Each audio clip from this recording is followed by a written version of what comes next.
the benefit of the members and participants, and benefiting and enriching the whole thoughts. Today's speaker is none other than Professor Pradeep Khanwala, a well-known figure and well-known personality, in the field of management. And the topic is a very, very apt topic, which is management of excellence. He has been writing very, very continuously on this subject and also conducting sessions. I take this privilege to introduce Sir for the benefit of everyone. Professor Pradeep Khanwala was born in Mumbai in 1940. He did his BCom from Sydenham College, Mumbai. He's a CA and an MBA from Wharton College School, University of Pennsylvania, US, and PhD from Carnegie Mellon University, US. Professor Khanwala's research and teaching contributions have been in design and management of organizations, creativity at individual, organizational, and society level, turnaround management, styles of management, excellent public administration, and democratic governance, and civilizational excellence. He has published 18 research-based professional books and over 100 papers and articles. His two most recent books published in 2021 are Quest for Management Excellence and Towards a Finer India. His first book, The Design of Organizations, was used as a text internationally. Four of his books have received the Best Management Book of the Year award. One of his books has been translated into Chinese as well. For his scholastic contributions, he has been given 2 Lifetime Achievement Awards, one by World HRD Congress and other by Indian Academy of Management. The C. Graham Research Award of Canada, a Leadership in Management Award by IMA, and National Award of Management Excellence by PMR. He has been a frequent keynote, inaugural, valedictory, and convocational speaker. He taught at McGill University, Canada from 1969 to 1975, and thereafter until retirement at Indian Institute of Management, Ahmedabad, as a professor from 1975 to 2002. And then as director of IMA up to 1996, he retired from IMA in 2002. He has served on the boards of over 20 corporations and institutions, including Bharat Petroleum Corporation and National NTPC, the 2 Navratna companies of Government of India and Bank of Baroda, and on the governing council of several non-profit organizations. He has been a consultant to dozens of public, private sector, and not-for-profit organizations. Khanwala is also a poet and a translator of poetry and short stories. He has published 4 volumes of poems in English and 1 volume in Gujarati. He has translated over 200 offbeat poems of Gujarati poets, both medieval and modern, into English. His translations of over 200 poems in English into Gujarati was published in 2021 publication. He has also published a book of literary essays. We welcome you, sir, for this program, and I'm sure our participants will benefit from your rich experience and the thoughts which you will share. But before I hand it over to you, I will request Dr. Pramod Solanki, who has been instrumental in organizing this program and helped us for all this, to share his thoughts about sir and about the topic. Thank you so much, Mr. Sharma, and good evening to you, sir. Good evening. It's such a joy and pleasure to speak about you, and I would not leave any such opportunity. It is my selfish interest that I connected with the BMA to see that we can have a chat with you, and the whole BMA team was very keen to have you for the session. I, of course, have been your student and for my PhD, as you know, and I've had numerous occasions to listen to you. But every time I hear you, I feel that there is more to listen, and therefore, more opportunities we have, more happy I feel. Mr. Sharma has, of course, shared the formal part of introduction. In the few minutes that I have, let me share little lesser known parts with your permission with the people. Because I think they tell us something about the person, Professor Khanvallah, before the professional Professor Khanvallah that today everyone knows. So after his commerce from Sydney, Professor Khanvallah completed his chartered accountancy.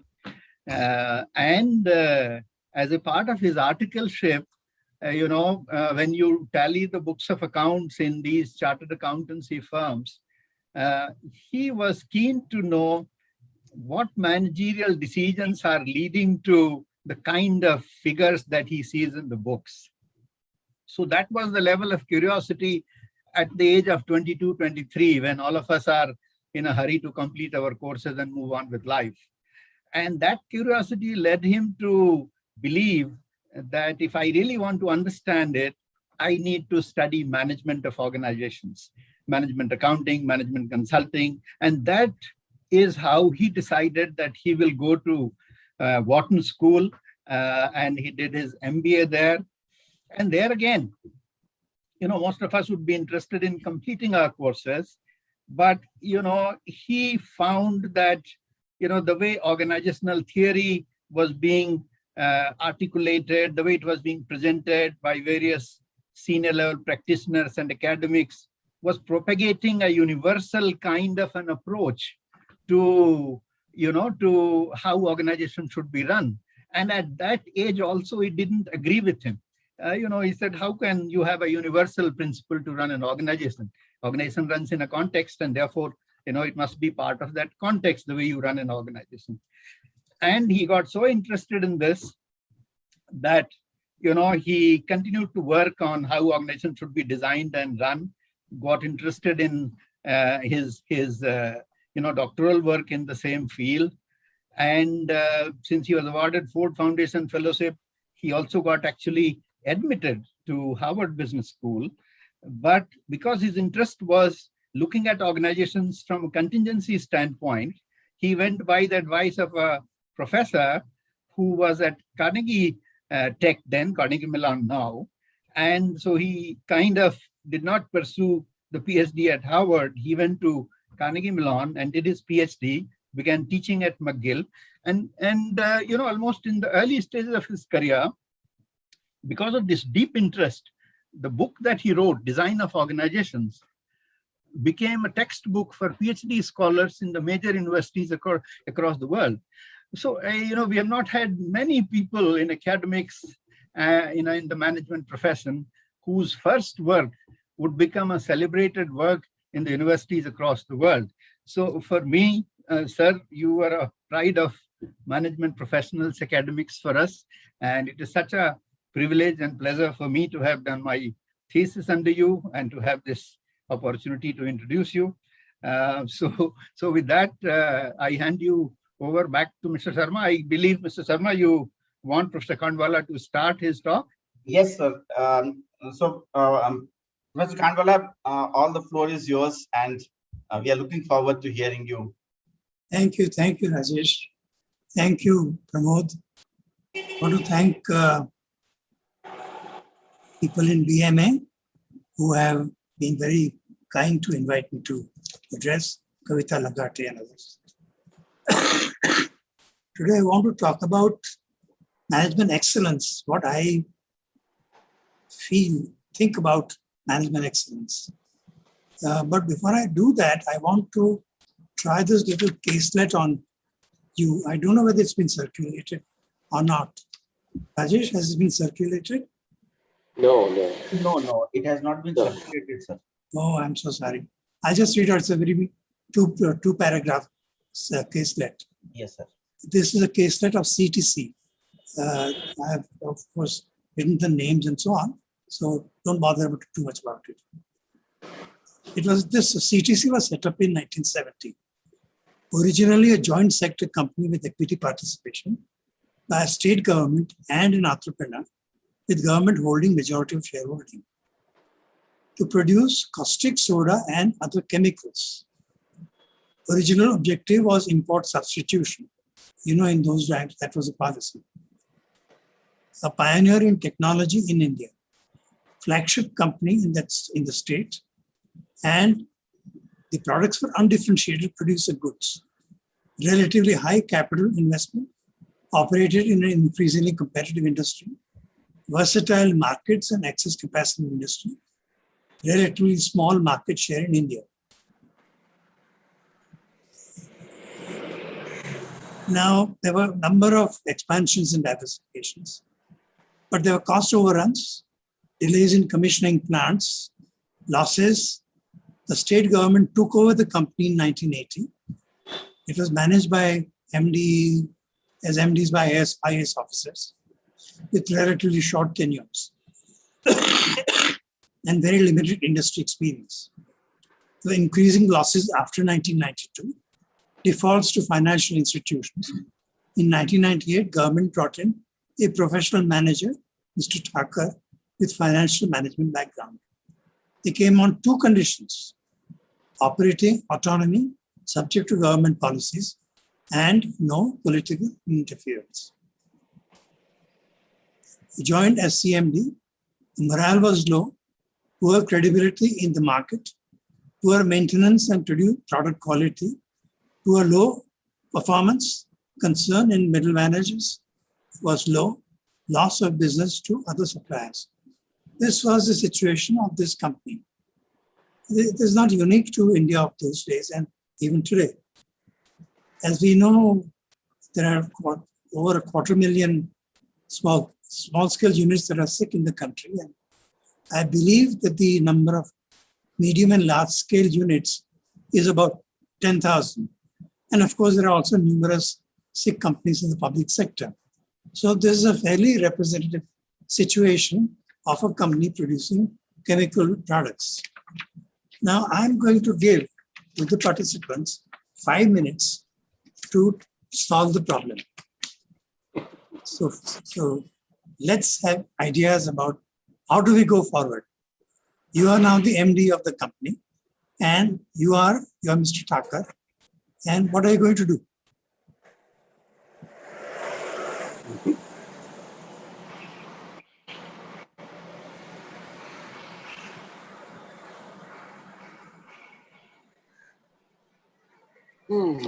Anybody wants to speak can unmute and share.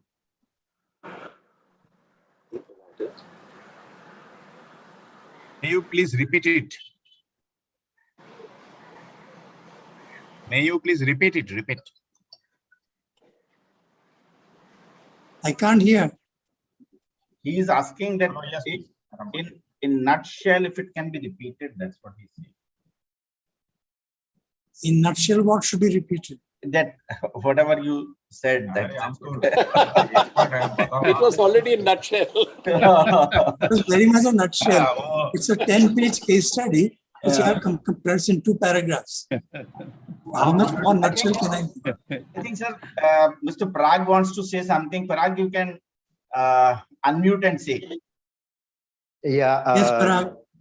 Very good afternoon, Pradeep. So it's a typical case. It's a typical case you have given for the like exams which I gave for certified manager for quality and organization. Right. Now it's your turn. Yes. So it's very typical. I agree with you that in India you find like similar symptoms, I would say. So a lot of organizations I visited, and you are absolutely right. The numbers would be more rather than like low. How we can deal with is I am very like inspired by Mr. Thakur's 2 conditions, that operational autonomy, no political interference, and he I think a very decisive and firm stand, taking people together. That how so basically the first and foremost thing which I will do is to showcase the real condition to all the stakeholders, be it like my bankers, be it my the suppliers, be it my employees. I'll be very, very blunt in terms of showcasing what are the real conditions in the organization, what are the real challenges. And I think, we have to design a program wherein like we deal with, all these problems one by one or parallelly, many of them, and then start tackling it, right from product to processes to, people, strategies. I think, in this condition, you have to deal with, every aspect of the organization, including organization design, the roles, responsibilities, goals, the KRAs, KPIs. You have to work everywhere, I believe. Yes. So that's where, like we have to do, maybe, like building bringing some people from outside and, having new blood in the organization. A lot has to be done, maybe a 3-year program, not a 5-year program or 2-year program or 3-year program. And I think, situation can be dealt with. Thank you. I'm afraid I have to go on because I've got a lot to cover. I'm going to share with you what really happened in 1 year, not 3 years, in 1 year. This was a professional manager, as I told you. And let me tell you what he did during the course of that 1 year. You're quite right. He began with better communications. As soon as he joined, Thakur sent a letter to all the managers in English and to workers in the regional language, outlining the company's policies and the problems it was facing. He also sought suggestions from the employees for improving the performance of this company. This was followed by his meeting with managers and union office bearers separately and jointly to enable them to ventilate their feelings. The attempt was to create a culture of free and frank discussion. Second, restoring discipline. A corrupt manager was sacked as also an incompetent manager. Disciplinary action was taken against workers indulging in misconduct. 3. Management development and training. Thakur issued educative circulars to his managers on issues such as responsibilities of a manager, organization effectiveness, results orientation, budgeting, planning, etc. Capsule training programs in interpersonal relations, team effectiveness were organized in which the CMD himself also participated. Thakur set a personal example by being punctual, prompt in decision-making, meeting targets of performance, integrity, resistance to political pressures, fairness, quick redressal of grievances, and so forth. Meetings were made serious and results-oriented, and accountability was fixed for getting work done. Overall strategic plans were discussed in open meetings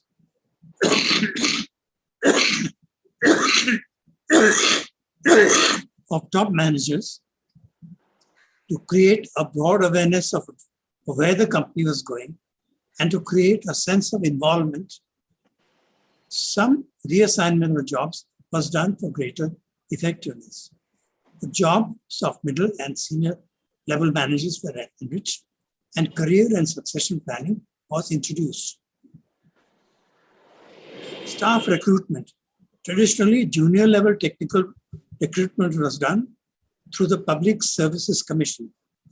This was changed to open recruitment and an executive trainees program.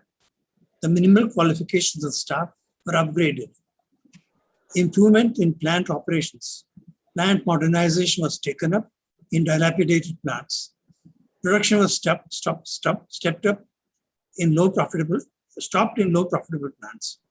Packaging was improved through machine stitching of bags for packing raw materials. Maintenance management. Capacity utilization was impaired due to poor plant maintenance. A consultant was called in to bring in modern maintenance management. This led to much less industrial pollution. Financial management and cost control. Thakur arranged a tripartite meeting of the financial institutions, unhappy with the company because of delayed erratic interest payments. The government and the company. The financial institutions agreed to give a number of concessions, such as reduction in the rate of interest, and the government agreed to concessional power tariff. Thakur in turn promised timely payments to the financial institutions and a turnaround to the government. There was no proper budgeting. Thakur installed a proper budgeting system with an annual budget and a rolling 5-year budget. Each item of cost was scrutinized to reduce costs without impairing production, and cost control was streamlined. Improvement in industrial relations. Thakur instituted periodic bulletins to workers in the religious language, in the regional language. We stressed punctuality, discipline, and prompt compliance with orders. Some disciplinary actions were taken. The company decided to recognize only those unions that had at least 15% membership of the employees. This cut down the number of unions operating in cities in this company. The monthly production incentive scheme was introduced, and the annual bonus was linked to production volume. Materials and marketing management. Thakur emphasized to his managers the criticality of marketing. He insisted that customer complaints be addressed immediately. The product mix was changed by increasing the sales of high-margin products like caustic soda and kept the production and marketing of low-margin products like sodium sulfide low. New business was captured by entering into 10-year supply contracts for key products. A foray was made in Delhi market. Storage capacity for storing raw materials was increased to prevent stockouts of critical inputs, as also for storing finished products to distress sales situations. Earlier, stock taking was neglected. A consultant was hired to improve the system of stock taking and the materials management function. To stabilize the supply of key inputs, 5-year agreements were concluded with salt suppliers, since salt was a key input.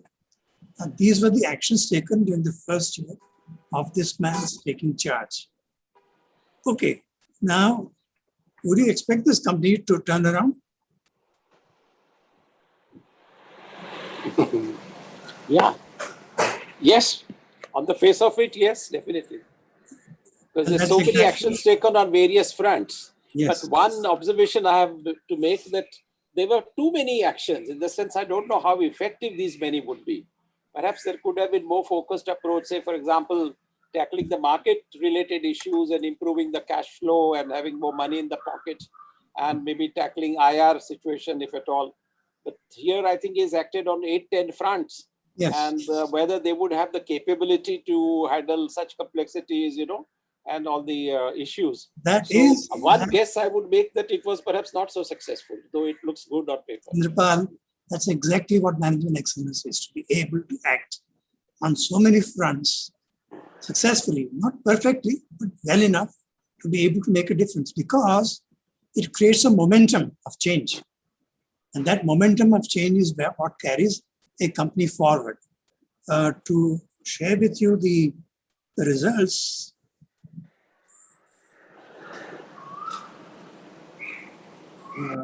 let me see where the results are. Anyway, the results. So why, Professor Khanvallah, why I said that was because in my own situation, I had tried similar approach when I had taken up one business at Godrej of machine tools, and I had acted more or less like this, IR and everything put together.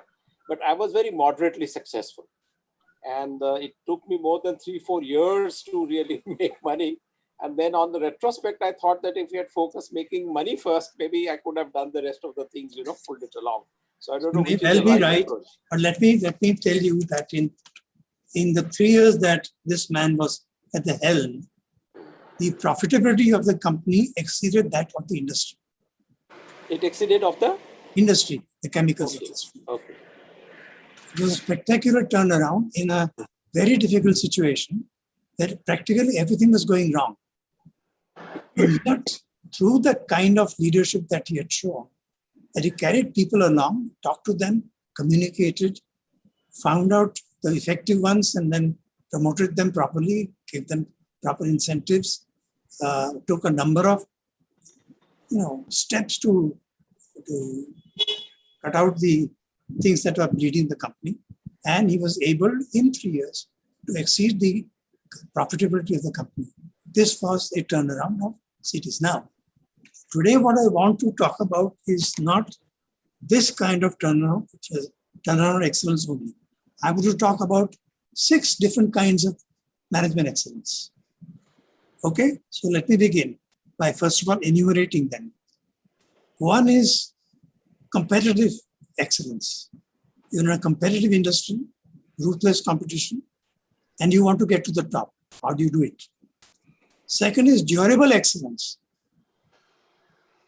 Over a long period of time, despite ups and downs of the marketplace, government policies and whatnot, you're able to show very high, very good performance during that long period of time. That is durable excellence. The third is rejuvenatory excellence. The excellence of, many companies grow fairly large, and they become quite static. Their internal fire is weak. They're doing all right, profits are not too bad, but that they're not robust enough, dynamic enough. And how do you make an organization of that kind, which has been fairly successful, but is still not working at its full potential, very dynamic and vibrant? The fourth is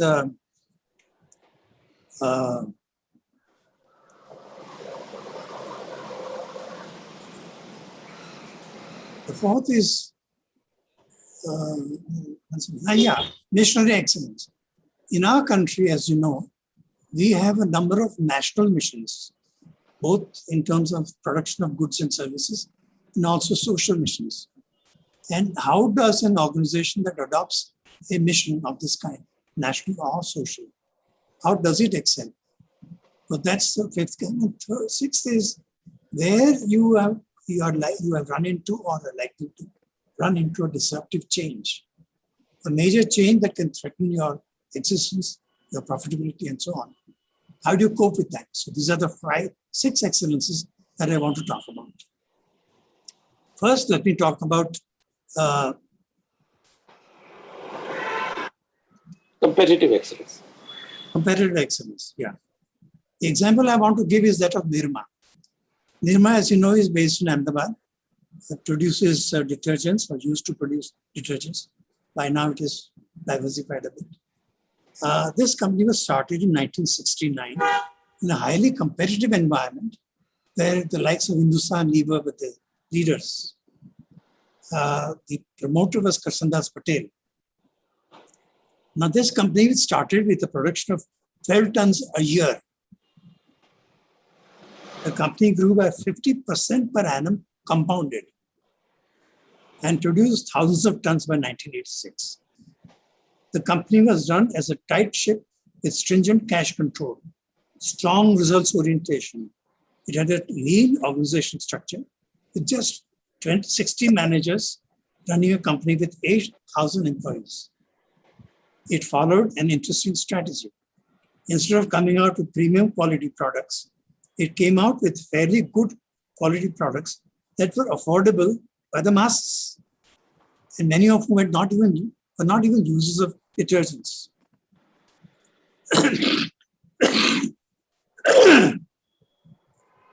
Thus, it created a new market. It was extremely aggressive in creating a vast pan-India distribution network of 400,000 retail outlets. It engaged in aggressive advertising.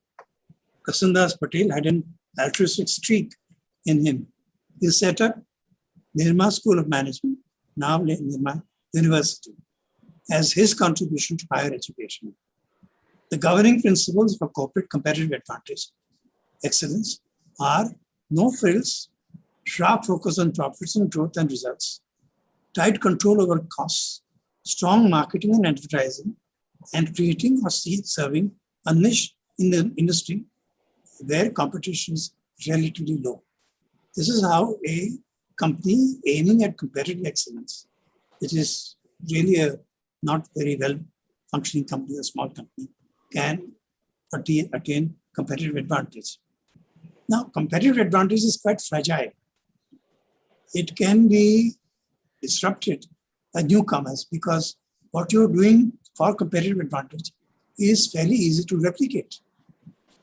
Your products, your services, your practices can easily be replicated by newcomers. So What we need to do, therefore, is to aim for durable excellence. Excellence that is good over a long period of time. How is this achieved? Let me give the example of Bajaj Auto, based in Maharashtra. It was founded in 1960 to produce scooters with the collaboration of Piaggio. It increased its production of 2 and 3 wheelers from 170,000 in 1980 to over 800,000 in 1989.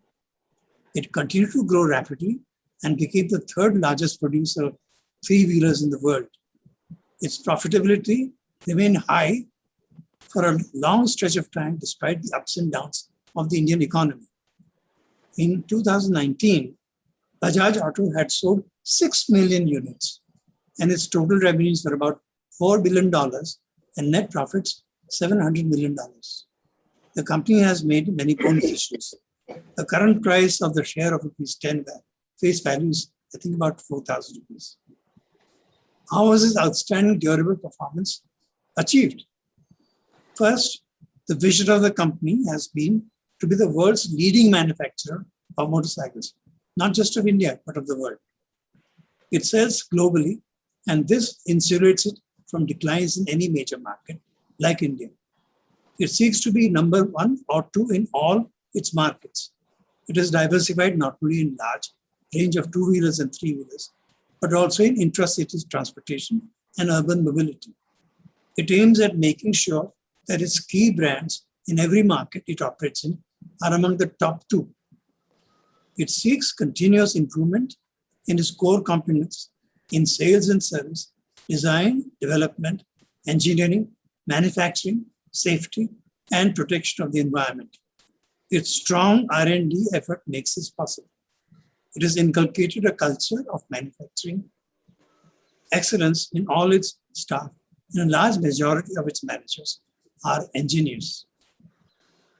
Headed for decades by a Harvard MBA, Rahul Bajaj, who believed in firm control over policy making, but considerable delegation of authority at operating levels. Bajaj promoted relatively young executives who were high performers, so that the average age of the highest paid executives is just around 50. The company has developed an extensive dealer network and invested heavily in building a corporate brand with the slogan of Hamara Bajaj. The company has been paying above industry average wages, but also enforcing high performance standards. It has also been quite active in CSR activities in Maharashtra, where its plants are located. The Bajaj family have an inheritance of Gandhian values. Bajaj Auto has demonstrated a strong dedication to all its major stakeholders. Now, notice the differences between competitive advantage and competitive excellence and durable excellence. First of all, the durable excellence companies tend to be much more long-term in their vision.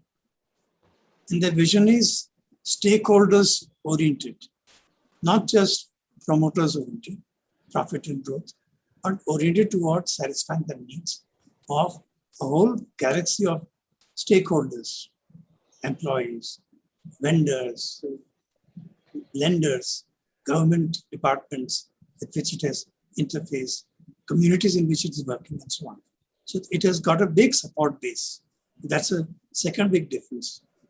Third is it utilizes a number of uncertainty reduction, differentiation, and integration mechanisms much more extensively than in competitive excellence.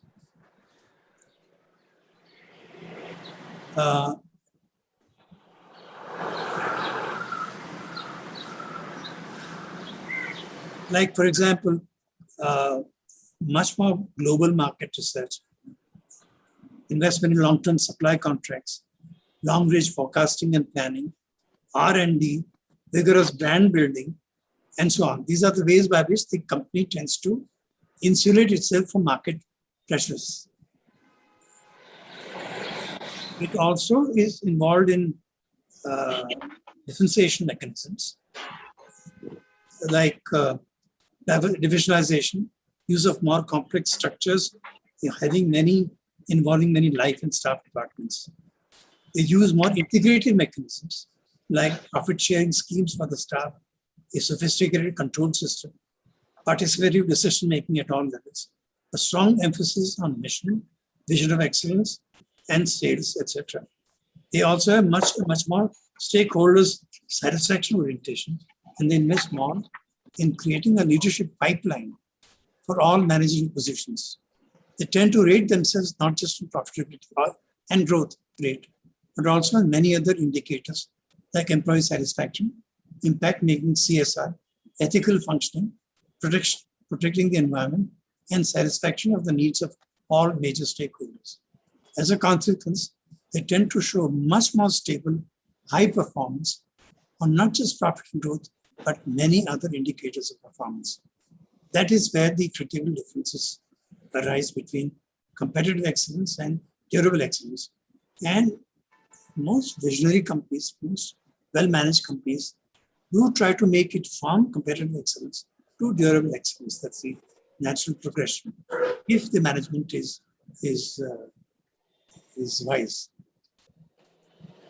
The third type of excellence I want to talk about is that of a company that has been doing well in the past, but has got a little bit bureaucratic, and there's been hardening of arteries, so to speak. It's not a vibrant organization anymore. It's not dynamic. People are not very satisfied. Managers are not very satisfied. Employees are not very satisfied. Other stakeholders are not very satisfied. Not because the company is defaulting or making losses, but it's just not a place with which you can identify it. It's not vibrant enough. How do you make such an organization vibrant? And the case I want to share with you is that of Bank of Baroda, headquartered in Mumbai, although it's registered in Baroda. And I want to share with you what Dr. Khanvallah, who joined the bank as CMD in 2005, did. He was determined to make the organization vibrant again. He started daily meetings with his general managers and quickly evolved a change agenda. This was approved by the board. He got the entire marketing team to develop a way of rebranding this public sector bank as customer-oriented. During his first 100 days as CMD, Khanvallah signed a contract with Hewlett-Packard as technology partner for implementing the bank's IT-enabled business transformation program. Rahul Dravid was signed on as the bank's brand ambassador. 8-hour banking and 24-hour banking were launched as per need. The bank launched the Baroda Rural Interest Kiosk Financing System. Over 200 interconnected ATMs were operationalized on a single day. To build a strong team for renewal, Khanvallah fast-tracked the promotions of competent executives. Capable executives for specialized functions like treasury, risk management, estate management, and technology were appointed to head these functions. He launched a vigorous program to improve the quality of human resource management in the company. He himself, by the way, was a PhD in HRM under a professor at IIM, professor of the company, of the institute. He addressed 4 communications to all the 38,000 employees of the bank to share his aspirations and vision for the bank. Anil Sachdev, an HR expert, was called in to identify and groom change agents. Khanvallah made it much easier to hear employee grievances and take remedial action. For example, any employee once a year could talk directly to Khanvallah from anywhere in the company and put his grievance before him. McKinsey was called in to help implement the vision for the bank. A new performance management system was installed. The bank again became vibrant and dynamic. In 4 years, the bank's business under Khanvallah grew per employee was doubled, as also net profit per employee. This is how a bank that was doing okay not too bad, making profits, but had become slow and bureaucratic, was made vibrant again. And again, as you see, there is action on many fronts, like in turnaround management. But still different. You're not plugging the biggest loopholes. You are galvanizing people, you're mobilizing people for change, and you're bringing in better systems. This is how you turn around not a sick organization, but a mediocre organization into a dynamic. Now let me turn to creative excellence, the fourth kind of excellence that I want to talk about. As Pramod knows, creativity is my favorite subject. And I was very interested in knowing, how do you bring in creative excellence in the organization? The case study I want to share with you is that of Mudra Communications, based in Ahmedabad. Mudra was created by Reliance and is now a multinational part of a multinational group called DDB. But it's very interesting to know how A.G. Krishnamurthy, who was the man who worked with Dhirubhai Ambani, picked for his Vimal brand way back in 1980 or something. 1980. He created a very creative organization. Mudra, as you know, is an advertising and communications company. AGK, as he was called, A.G. Krishnamurthy was called AGP by people, picked bright, talented, creative young people, several from institutions like IIM, and gave them challenging assignments. AGK's vision was to make Mudra the #1 indigenous advertising and communications Indian company. As you may recall, this industry was dominated by multinational corporations. So this was his vision. AGK practiced a highly entrepreneurial style of management. Under him, Mudra diversified into a number of other creative activities, besides communication and advertising, like providing value-adding information to clients that would enable them to grow fast, outdoor media work, public relations campaigns, product design, promotions, exhibitions, road shows, event management, creation of websites for clients, graphic design work, arranging sponsored TV programs such as, if you recall, I'm sure some of you will, Bunyad, the famous serial, and corporate brand creation. The organization had a relatively flat structure, several profit centers, and regional decentralization, like offices in Bangalore and various other places. Mudra entered into a major collaboration agreement with an American media company, ABB, which later took it over. It followed a creative strategy.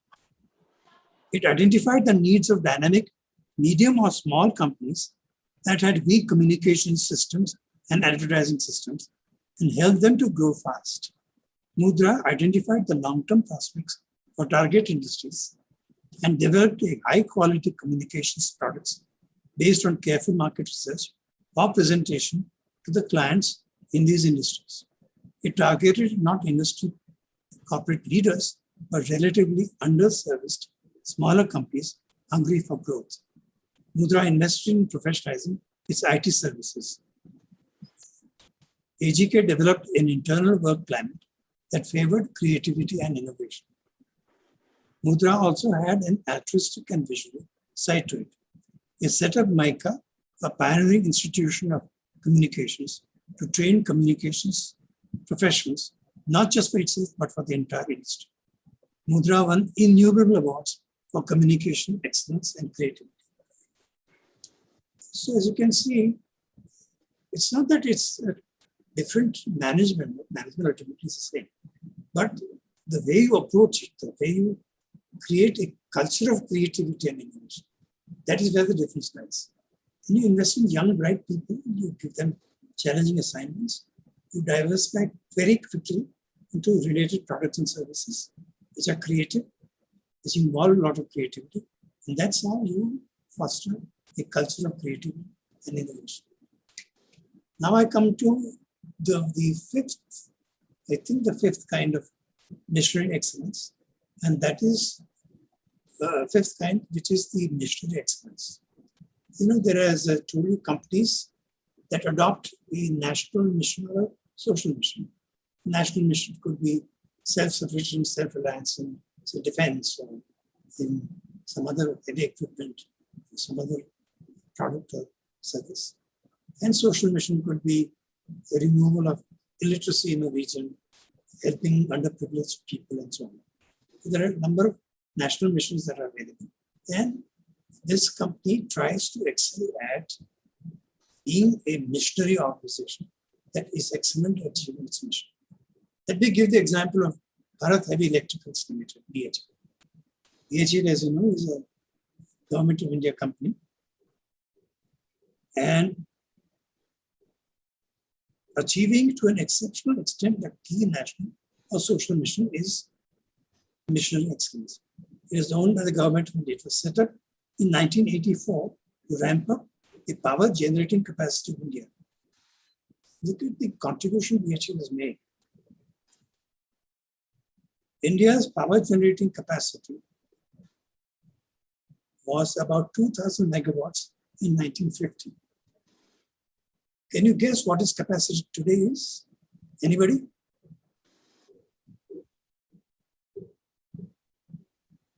Indrapal? Unmute, please. 175,000 megawatts. It's 500,000 megawatts. 500,000, okay. More than half, More than half of this power generating capacity was created by equipment produced by BHEL. Oh. You can Maybe imagine. that's NTPC's thing. I don't know how that figure works. Yeah. No, I'm not talking about power generating. Power generation, I'm talking about power generating capacity, which involves production of equipment for the, boilers and so on, so gensets. True. And that's where 500,000 megawatts is the capacity today. We are the third largest megawatters in the world after China and the United States. And that remarkable achievement has been achieved by BHEL. Very substantial. There are other players also. Private sector companies are also there, but BHEL has given the lion's share. Besides producing turbines and boilers for power generation, over time, BHEL has developed the ability to produce a variety of electrical, electronic, and mechanical equipment for various sectors, including transmission, transportation, oil and gas, and allied industries, and defense. Its current annual sales are around $3 billion, and it is around 40,000 employees. Currently, BHEL has the capacity to produce equipment annually for installing 20,000 megawatts of power. It has an international footprint. BHEL has produced power plants to produce, set up power plants to produce 9,000 megawatts. 1688. Somebody unmute you, please. Indrapal, thank you. It is among the largest R&D facilities in the world in its class of business. It is set up for specialized institutes to enlarge its technical and operational capabilities.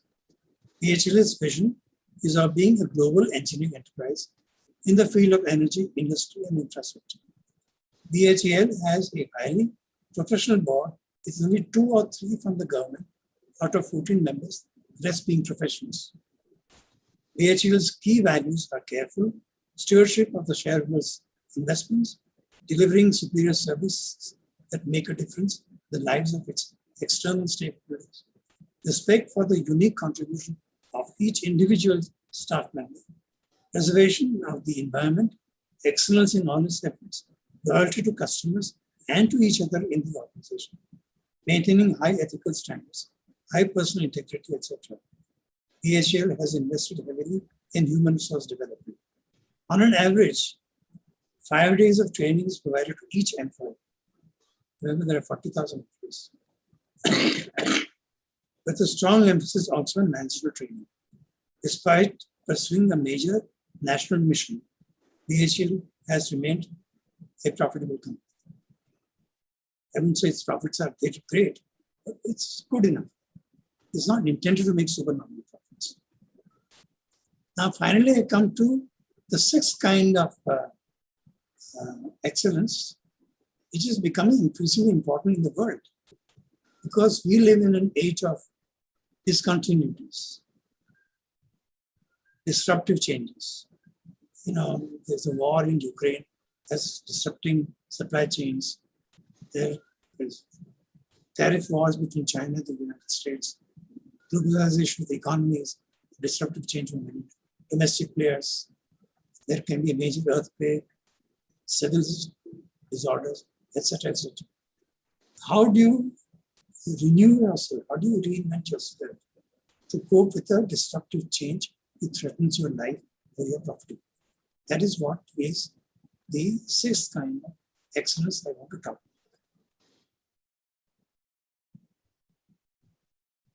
The example I want to give is that of Bharat Petroleum Corporation Limited, or BPCL. BPCL, as you know, is a public sector corporation into the petroleum industry, petroleum oils industry. They saw a major disruption coming. It was reasonably profitable in an administered price regime. Before 2000, there was an administered price regime in which prices were fixed by the government in such a way as to earn for BPCL a decent profit. And as you know, these were Indian Oil, BPCL, HPCL, constituted sort of a monopoly because government was the dominant owner of these oil companies. In 2002, the government planned to deregulate the oil sector. So the company was not prepared for that. It had grown very comfortable with its administered price mechanism. Mr. Sundararajan, who was a cost accountant, came in, was the CMD of the company, and he said that this has to be changed. It can't continue with this. How do we turn this company into a company that can take in that kind of major disruptive change? That was his challenge.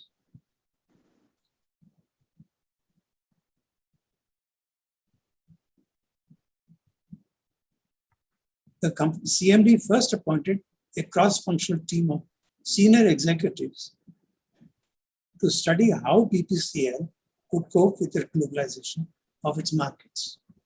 When I say globalization, I mean a lot of imports into the country from abroad. The team looked globally to find out how companies had responded to this threat in other countries and learn lessons from their experience. The top management team brainstormed on the actions that needed to be taken in the light of the report of the cross-functional team. It sought expert guidance from Arthur D. Little, or ADL, and international consultancy organization. ADL asked the top management to conduct a visioning exercise. It was interesting. The management said, well, you tell us what our vision should be. And Myra, who was heading the ADL team, said, no, you have to evolve your vision. That's how the whole visioning exercise took place.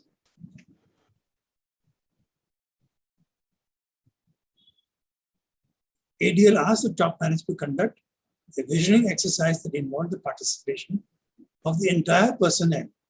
Based on wide-ranging discussions, a vision statement was prepared that had the buy-in of the entire staff. A cross-functional team of 30 managers was set up to initiate the change process. The change project covered better customer service and customer satisfaction, enhancing needed skills such as interpersonal effectiveness, negotiation and presentation skills. Systems are holistic thinking, knowledge of best practices, and their dissemination in the organization. Breakthrough teams were formed to assess the country's marketing, logistics, production, support services, management processes, etc., and to make comparisons of existing practices with benchmarks.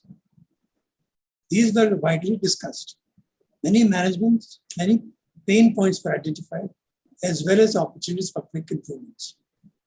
The management commissioned a change plan that ran into 6 volumes. It was widely discussed in the organization.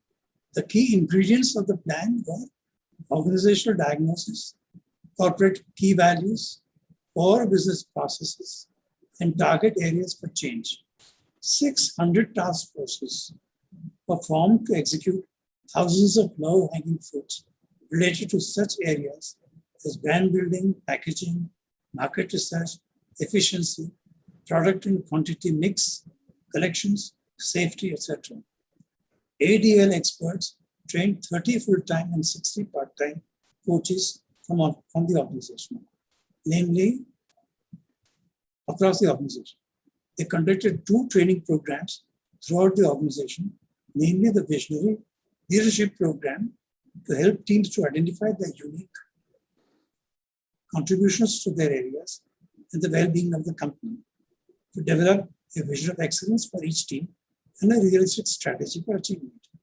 The second program was called Foundations of Organizational Learning, aimed at fostering continuous organizational learning, discarding silo-based thinking in favor of holistic or systems thinking. The organizational structure was transformed. Strategic business units, or SBUs, were formed, and also strong corporate level support functions such as the finance and HR. 3 councils were formed for better organization-wide integration and coordination. The Apex Top Management Council, the Management Council of Senior Executives, and the Executive Council. There was some intentional overlap in membership in these councils. In addition, corporate process councils were created for the functions of HR, finance, information systems, strategy formulation, and brand building. Several cross-SBU task forces facilitated inter-SBU coordination. Once the organization had remorphed itself, BPCL embarked on ambitious capacity addition, environmentally cleaner products, and diversification. Despite deregulation of the petroleum sector in 2002, BPCL's profits and sales grew rapidly after 2002 and have continued to grow. Now, I've tried to provide a glimpse into each of 6 different forms of management excellence. Let me try and sum up the core energizers of these 6 different kinds of excellence. In my view, at the core management excellence across these 6 types are 3 C's: creativity, compassion, and competence. These are synergistic. Creativity offers many uncommon, high potential options. Compassion tilts these away from pernicious means such as pollution, tax evasion, and customer or staff exploitation to stakeholders friendly ethical options. And these options are completely executed, they yield uncommon results. When they are imaginatively and persistently harnessed to suit the organization's situation, these 3 unleash an upward cycle of growing organization excellence. Well, now the floor is yours. Comments, questions? Thank you very much, sir, for such an elaborate and insightful presentation. And you talked about 6 different forms of management excellence. And the more important thing was it was all case-based and examples, which was more pertinent. I will request the participants to ask questions. You can raise hand or unmute yourself and ask the questions. Yeah. Yeah, may I have a question? Yeah. Pradeep, firstly, thank you for the privilege of hearing you once again. It's a privilege I've had for several decades, and each occasion has been more enlightening than the last. Incidentally, before I ask my question, while you were speaking, you referenced 3 of my other friends who I WhatsApped in the middle of your talk: Anil Khandelwal, Anil Sajdev, and Arun Maira, who was also my boss. So thank you for that. That's an added bonus. My question, Pradeep, is, in a sense, you touched on this when you spoke of compassion at the end, but I am wondering whether there is space for a 7th excellence in terms of the externalities businesses impact or what they do for society. After all, in a way, society gave businesses a license to operate with limited liability and extended existence and just single mission based. In that context, three, examples of where organizations can either have positive or extremely devastating impacts in terms of externalities. The obvious one, of course, is the environment and what organizations do to the environment. The second is what they do within the communities where they operate. I mean, it's all very well for an organization to say that, the local people are hostile and therefore I'll pick up roots and go set up base somewhere else, or words to that effect. But that externality also is, I think, part of what great organizations or excellent organizations on this dimension would look at. And the third is inequalities in many, many ways. But to take a very frequent recent phenomenon, this whole move to contract workers and gig workers, effectively removing the responsibility for longer term employment and benefits from the head of the organization is, in my view, a retrograde step. So putting these together, as I said, I think your last reference to compassion kind of touched on it, and I'm just wondering whether it deserves an excellence on its own. Isti, I have written extensively on this matter. Great companies are companies that are excellent at business performance as well as social performance. I thought I'd included this in my second excellence, durable excellence, which is not possible without a social commitment.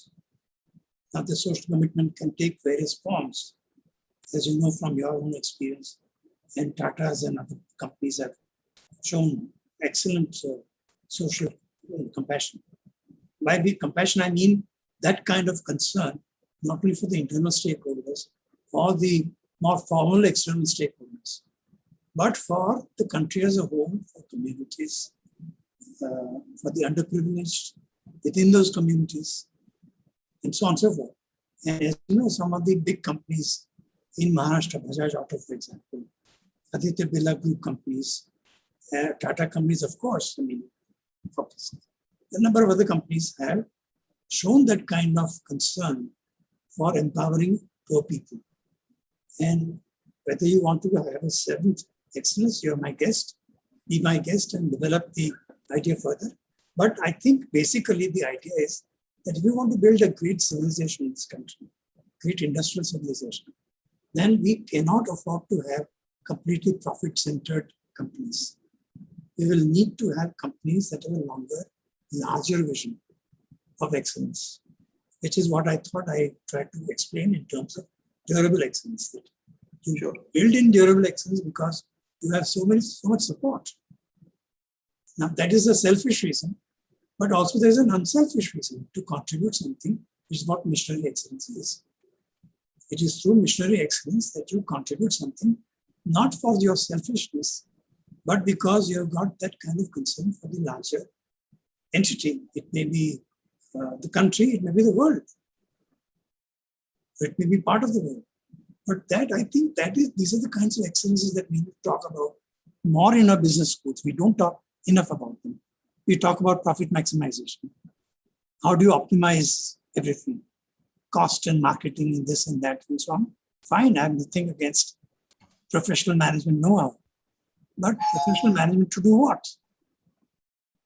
Just to make more profits and more growth, or have a larger social concern? I think this is a very basic concern. I certainly have. I'm sure, I know you have, and I'm sure many of the people present here also have. And I think we have to force this new, and I've worked with the Bombay Management Association. I belong to Bombay, so I certainly have a great identification and admiration for BMA. All our management association should be very very firmly and very powerfully spreading this message that you have to have a social concern and not just empty words, not on your websites, but practical ways by which you make an impact beyond your shareholders. Absolutely. I think I wholly share the concern with you. Thank you, Pradeep. Thank you very much. I think, and I thank you, Mr. Ji. And I think Pramodji, you want to ask some question, you can unmute and. Yeah, sure. Thank you, Rajeshji. So, sir, one more treat, listening to you as always, and I completely agree with Visti for this, this comprehensive treatment of subject of excellence. Now, as I was listening to you, I was wondering whether a kind of excellence an organization chooses is largely the personality, motivation, values, aspiration of the leader at the helm, or is it influenced by, by the situation that the organization is and the response it wants to make, like these oil sector companies did? So I would love to hear your thoughts, because I believe somewhere the personality of the leader at the helm and what his inclinations are has an influence. But I'm keen to hear how you think about it. I think both of these forces that you mentioned, the context in which the organization operates, as well as the personality of the chief executive. Now remember, in a large organization, there are a number of chief executives. All the division heads are chief executives. Although not the chief executive, but they are chief executives of SBUs, divisions, and so on and so forth, or for that matter, functional departments. So you have got a number of chief executives, and therefore, that is why it's so important to have people at the helm, not just at the very top, but also at various levels. People who share this enlightened view of leadership, that you don't not only there to make profit, of course you must make profit. You must grow the organization. Obviously, that's why the business is there in the first place. But this enlightened view that you have to have a stakeholder-centric strategy, that you must identify your key stakeholders and then develop a strategy, involve them. See, no one person can do everything. He has to carry the organization with him. In all the examples I gave, one man was there at the top, but he succeeded because he was able to galvanize the organization as a whole. The organization and its major stakeholders outside have to play a part. So I think both of these are important to respond to the context. You come in a very competitive industry, you are small, like Nirma was in 1960 or whenever it was formed, and you have to survive. Now, survival becomes the key thing. But having survived and then put in place a strategy of competitive excellence, you have to go on. You can't be stuck there, because you'll quickly be overrun by other companies that come in. So you have to have that kind of a leadership, which is both short-term and long-term, both internally focused and externally focused, both idealistic as well as commercial. This is the nature of the beast that we have to train as trainers in management association and in business schools. I'm not sure we are doing that. I have taught at IMA for 27 years, and except for one or two courses, most of the courses were about professional management, optimization, marketing, finance, IT, functional management, strategic management, again, but the focus was long-term strategy of growth and profit. But this concern, which is so vital for a developing country like ours, of caring for you as well as relevant other people in organization. That is something that we need to inculcate strongly in our business associations and in our business schools.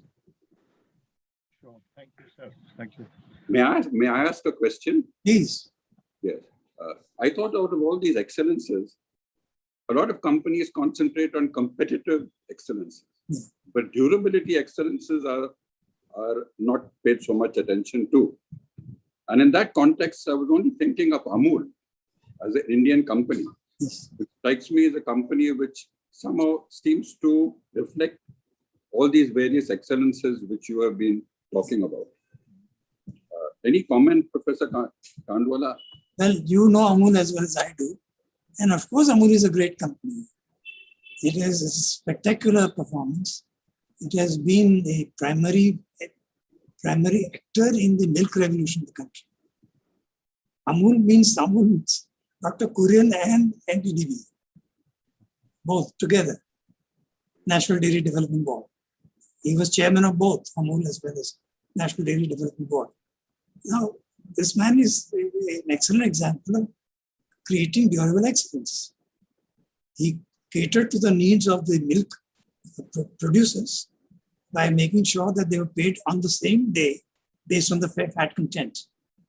Then he had processing plants that enabled milk to be kept in good order, and then produce products from milk.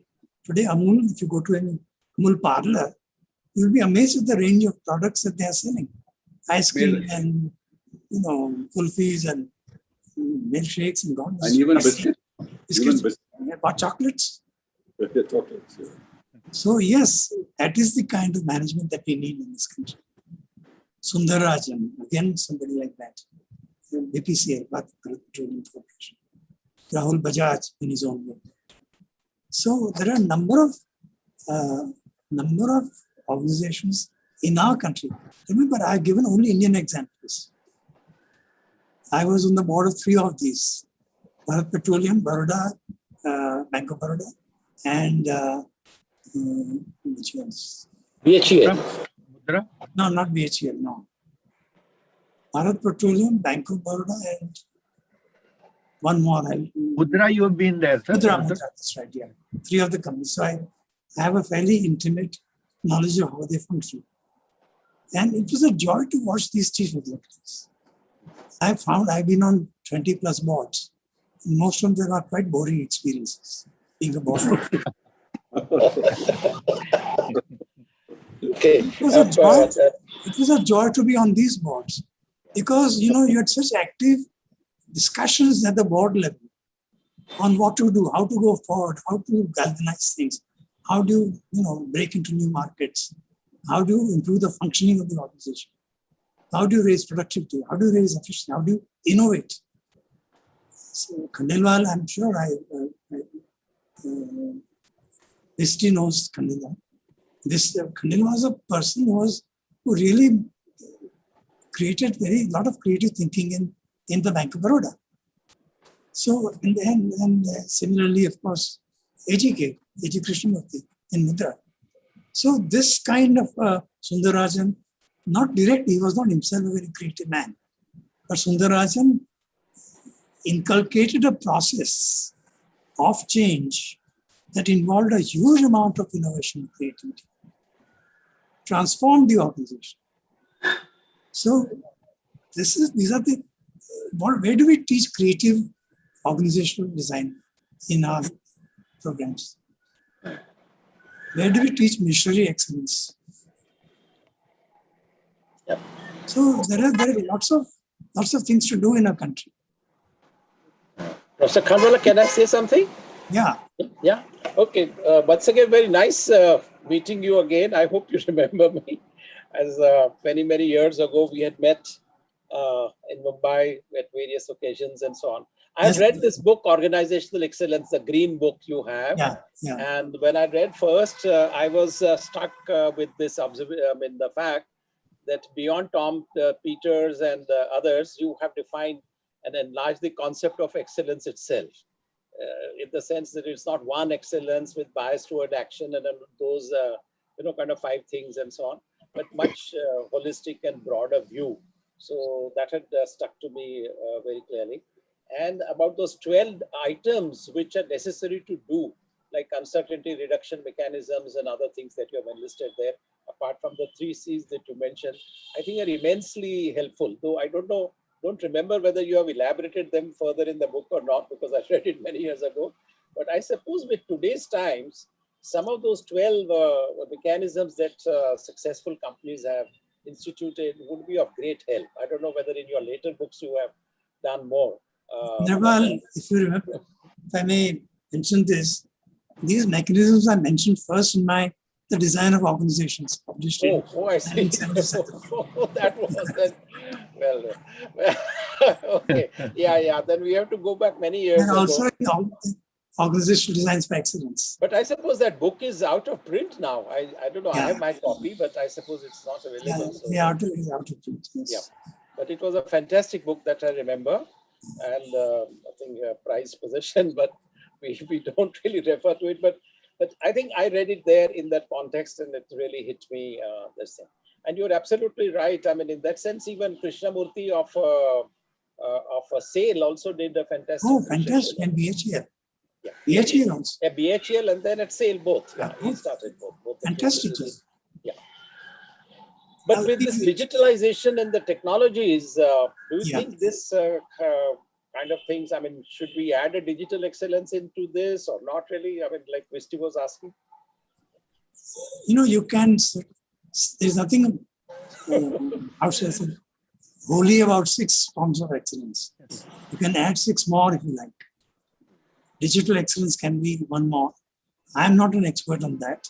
There are other people who are much more informed than I am on this. But yes, it is a very big, important thing. Digital excellence and robotics and so on, these are important developments that have happened. How do you harness them? But again, Indrapal, I'm not sure it's a different kind of excellence as one more kind of automation. Okay.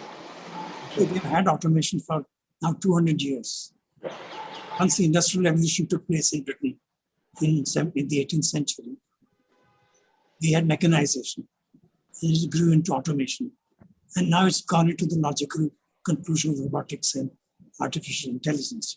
So that has been a growing phenomenon. How do you cope with that is an interesting issue because most people are not aware of that. And how do you retrain your employees?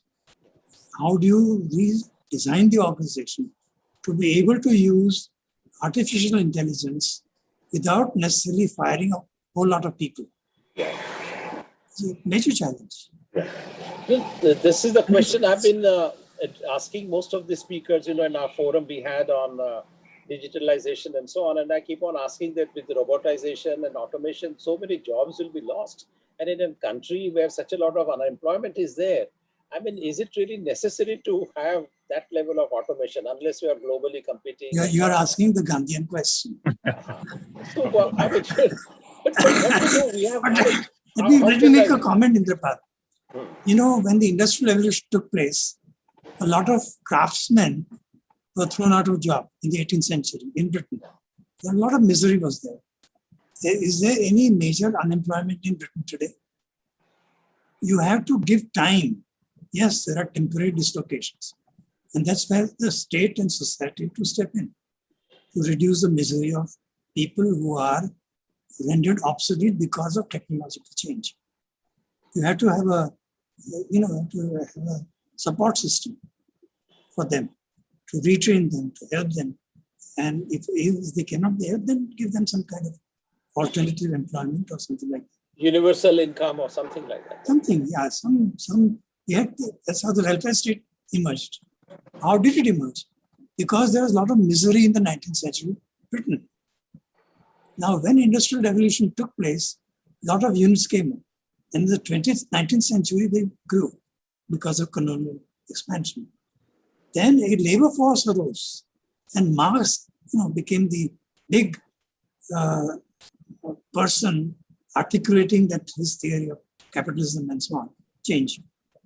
And that's how unions got formed. Unions in turn force the British Parliament to enact legislation for a welfare state. So today Britain is a welfare state. It has some unemployment, but nothing like the levels it had in the 18th or 19th centuries, because it is an enlightened state. It takes care of its people. And I think we have to think in terms at the national level of such a strategy in the coming decades, and we go full tilt towards artificial intelligence, digitalization, automation, robotics, and so on. How do we cope with it? It's a big challenge, but something that we can, with our intelligence and our professional base, we can tackle it.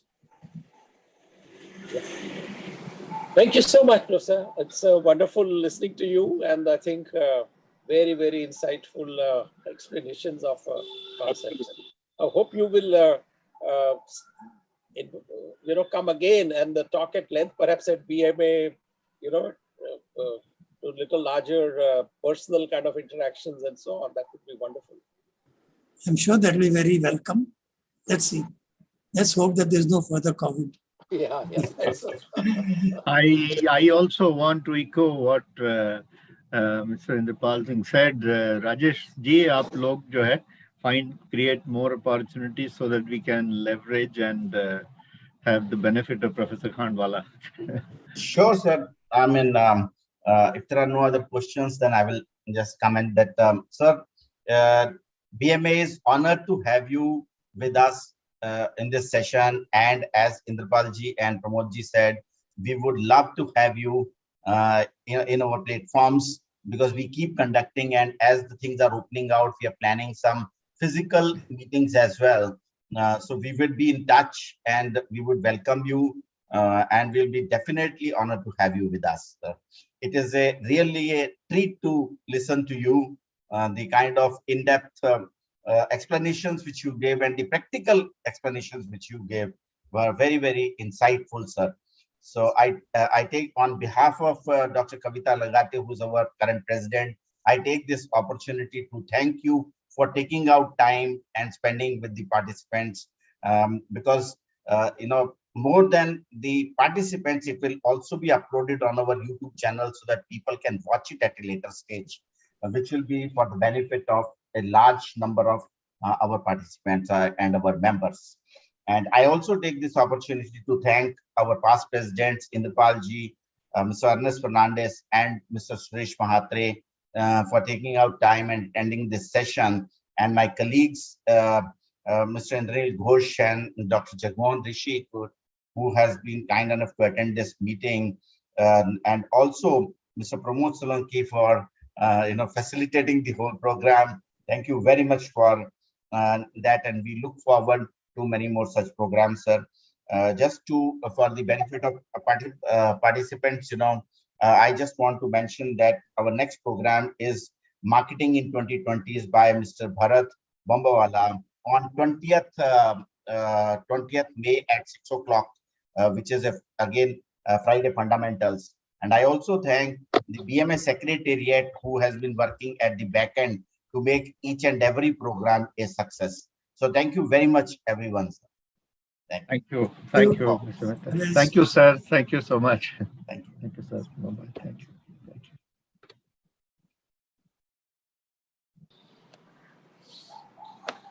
Thank you.